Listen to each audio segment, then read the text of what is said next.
ஒரு தொழுநோயாளிக்காக சிவபெருமான் பூலோகத்துக்கு வந்த கதை தெரியுமா? வாங்க பார்க்கலாம். காசி மாநகரத்துல ஒரு தொழுநோயாளி வாழ்ந்துட்டு வராரு. இவருக்கு தொழுநோய் இருக்கிறதுனால அந்த ஊர் மக்களே இவரை ஒதுக்கி வைக்கிறாங்க. அது மட்டும் இல்லாம இவரை எப்பவுமே அருவெருப்பாதான் பாப்பாங்க. இவருக்கு பிச்சை போடுறத கூட யாரும் கையில போட மாட்டாங்க. தரையில தான் எடுத்துட்டு வந்து போடுவாங்க. அப்படிப்பட்ட இந்த தொழுநோயாளி ஒரு வாரம் கூட சாப்பிடாம இருந்தாலும் இருப்பாரே தவிர ஒரு நாள் கூட சிவனை வணங்காமல் இருக்க மாட்டாரு. இவருடைய பக்தியை பார்த்து மெச்சு போன சிவபெருமான் இவருக்கு காட்சி தரலாம்னு முடிவு பண்ணி பூலோகத்துக்கு வராரு. அதுவும் ஒரு பிச்சைக்காரர் மாதிரி வேஷம் போட்டுட்டு வராரு. ஏன்னா சிவனுக்கே உரிய ஸ்டைல் என்ன, முதல்ல சோதனைய கொடுத்துட்டு அதுக்கப்புறம் தானே எல்லாமே தருவாரு. அதனால இந்த தொழுநோயாளிய சோதிக்கலாம்னு சொல்லிட்டு வராரு. வந்தவரு ஸ்ட்ரெயிட்டா இந்த தொழுநோயாளி கிட்ட வந்து, எனக்கு ரொம்ப பசிக்குது, சாப்பாடு இருந்தா கூடன்னு சொல்லிட்டு கேக்குறாரு.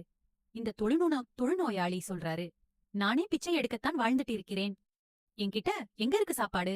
சரி வாங்க, காசி நகரம் ஃபுல்லா சுத்துவோம். ஏதாச்சும் மண்டபத்துல ஏதாச்சும் நிகழ்ச்சி நடக்கும். அங்க மீந்து போன சாப்பாடு இருக்கும்.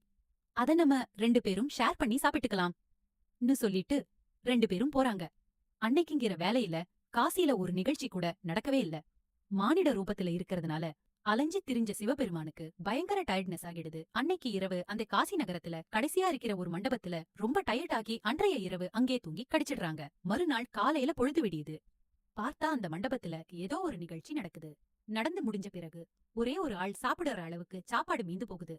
உடனே அந்த தொழுநோயாளி ஓடி போய் அந்த சாப்பாடை கொண்டு வந்து சிவபெருமானுக்கு தராரு. இந்தாங்க, இத நீங்க சாப்பிடுங்கன்னு சொல்லிட்டு. சாப்பாட பார்த்த உடனே சிவபெருமானுக்கு ஒன்னும் புரியல. நல்லா ஒரு 4-5 வாய் எடுத்து வேகமா வச்சிட்டு அதுக்கப்புறமா தொழுநோயாளிய பார்த்து கேக்குறாரு, நான் யாருன்னு உனக்கு தெரியுமா அப்படின்னு சொல்லிட்டு. நீங்க யாரா இருந்தா என்ன, முதல்ல சாப்பிட்டு முடிங்க, அப்புறம் பேசிக்கலாம் தொழுநோயாளி சொல்றாரு.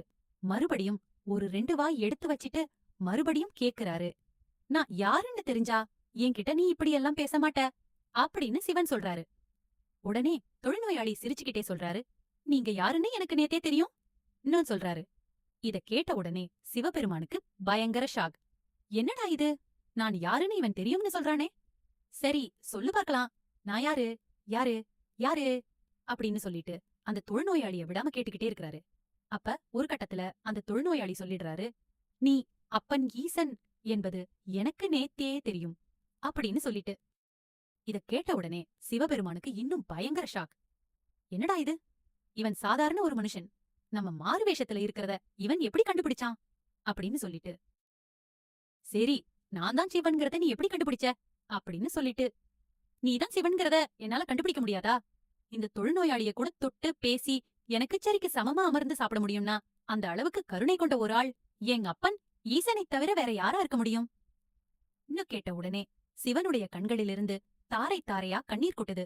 அந்த தொழுநோயாளியும் அப்படியே குமுட்டுக்கிட்டே அழறாரு. உடனே சிவபெருமான் என்ன பண்றாருன்னா, அடுத்த நொடியே அந்த தொழுநோயாளியுடைய நோயை நீக்கி அவருக்கு நிறைய செல்வங்களை கொடுத்து பார்வதி தேவியோடு காட்சி தராரு. உங்களுக்கு சிவன் பிடிக்கும்னா இந்த ஷார்ட்ஸ் வீடியோ லைக் பண்ணுங்க. தேங்க்யூ.